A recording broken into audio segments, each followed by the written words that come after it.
এই একটা উনুন যেখানে ওই অষ্টম পড়া হচ্ছে তো হবে এই মাল বাড়া দ্বিতীয় উনুন নিয়ে গেছে।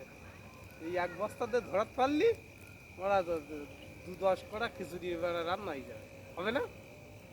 হ্যাঁ, হুম।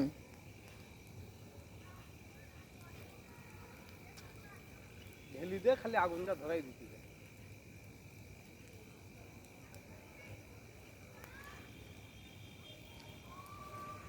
আবার কেনা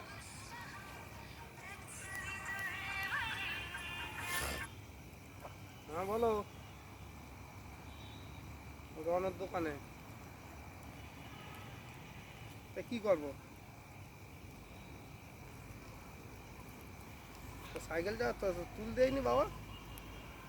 আচ্ছা, ও তা তালাতে রাখো, আমি বাড়ি গিয়ে তুলবো। আমি যাচ্ছি 1 ঘন্টা 1 ঘন্টার ভিতরে যাচ্ছি।